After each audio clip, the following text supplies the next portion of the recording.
Hello and welcome to the programme. As awkward dinner dates go, tonight's meal at the European Summit would take some beating. David Cameron, soon to be the ex-British Prime Minister, has been explaining to his soon-to-be ex-European partners just why Britain has voted to leave the EU. But he won't be explaining exactly what sort of relationship the UK hopes to establish with the EU, as those negotiations are being left to his successor. The leaders of the Leave campaign are also being rather vague about what they expect to happen, leading to suggestions that the only English person with a workable plan for getting out of Europe was soccer manager Roy Hodgson. We'll be looking at what happens next in a moment. First, here's Richard Downs. It's not often we can reasonably say it, but this time we can. This changes everything. The UK has voted to leave the European Union. I can't remember a more event-filled 24 hours since the end of the Cold War. The impact will play out over decades. This is an unprecedented situation. And in the short term, turmoil. Turbulenzen in der Finanzwelt. A 57% rise of allegations of hate crime. A negotiation with the European Union will need to begin under a new Prime Minister. As the bigwigs of Europe meet today post-Brexit, the question on everyone's lips is, what now?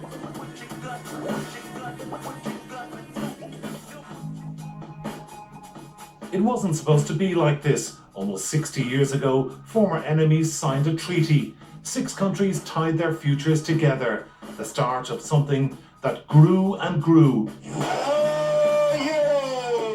But what became 28 looks set to become 27.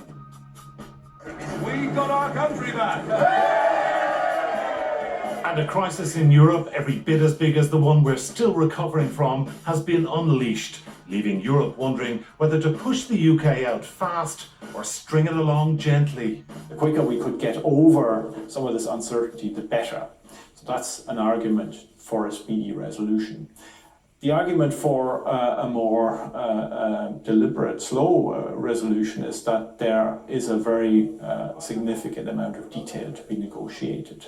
If one rushes that process, then perhaps one gets that deal wrong, and clearly there's something to be lost there too. Over the weekend, in the wake of the Brexit vote, the original founding members met again, this time in crisis mode.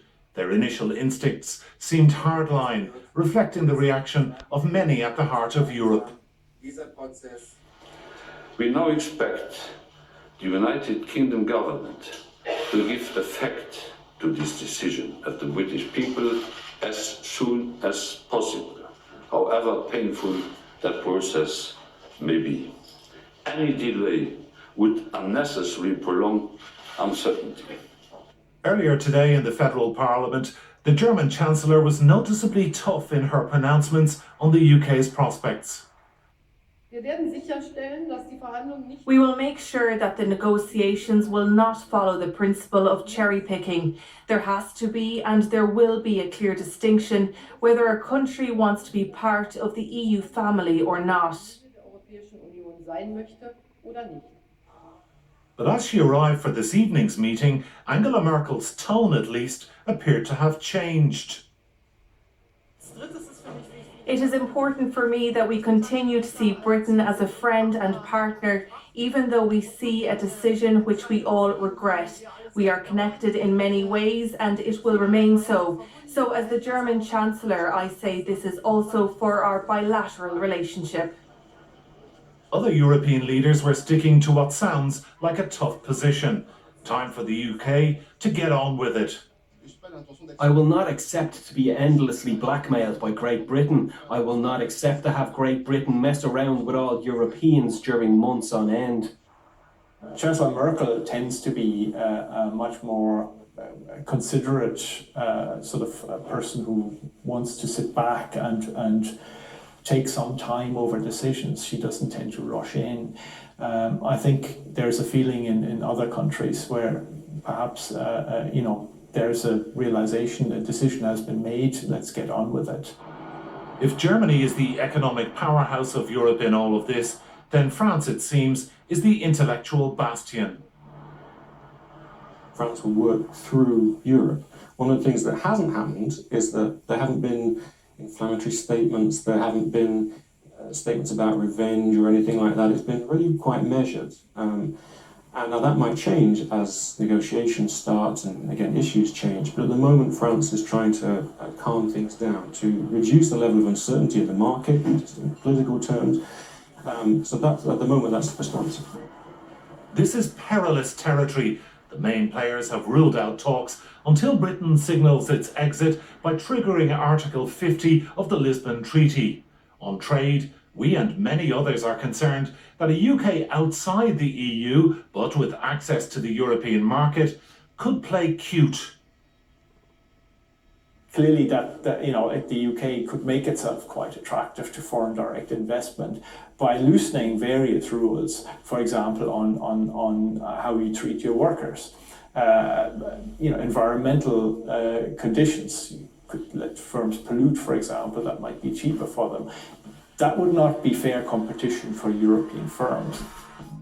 By some estimates, there are at least 50,000 items to be negotiated between the EU and Britain. The list seems endless, the prospects daunting. The UK's position in the world has rarely been so uncertain. Scottish nationalists are on the march. Republicans here want a border poll. And Europe's often fractious politicians will have to show leadership and wisdoms, qualities they've hardly excelled at in recent years. Richard Downs reporting. I'm joined now from Berlin by Christian Ehler, an MEP for Chancellor Merkel's CDU party, and from Brussels by UKIP MEP Ray Finch. Ray Finch, if I could turn to you first. Nigel Farage said in the European Parliament today, you're not laughing now. But since the result was announced, the UK has lost its AAA credit rating. The pound is at a 31-year low, and £100 billion has been wiped off the FTSE 100, so there may not be too many people in Britain laughing either. Well, the fact is, what happened was a lot of people in financial institutions made big bets on Remain. They failed. The ones who won are laughing, frankly. The fact is, we've been lower than this. The pound has been lower than this 5 times this year already. So these are just the normal shocks that you would expect. And I am absolutely convinced that within a very short time, it's been lower 5 times. It's been lower 5 times this year, I promise you. It's not at its lowest. Against which currency? Euro. You're talking dollars. Against the euro. Yeah, you're talking dollars. Okay, but what about people who are relying on pensions that rely on the stock market to give them a return? They're not going to be very happy, are they?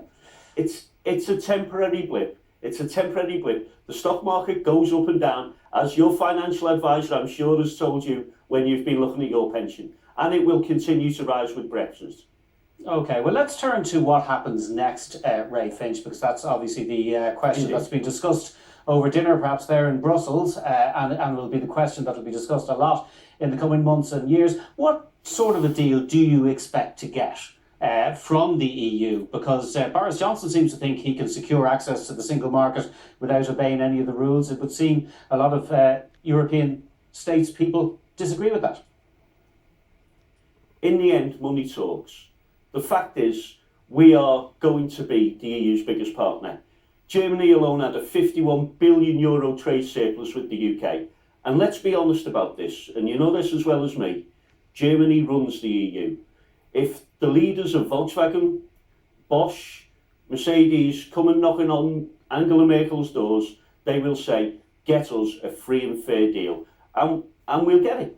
Because the fact is, if they try and bring down the British economy, it will also damage the European economy, because we are their greatest trading partner. Greatest trading partner. Okay, well, let's put that directly to Christian Ehler of the CDU. Ray Finch says Germany runs the EU and that your big corporations will tell you have to let British goods in.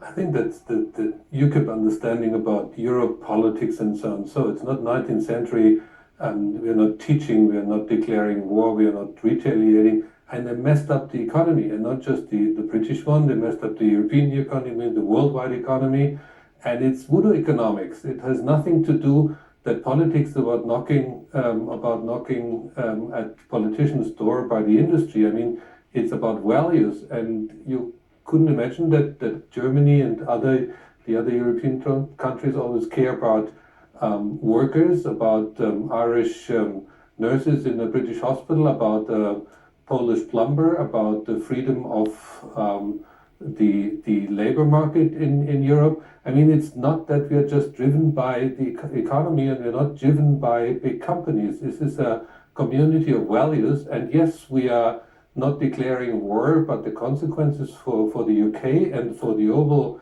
I would say, global economy are just bizarre.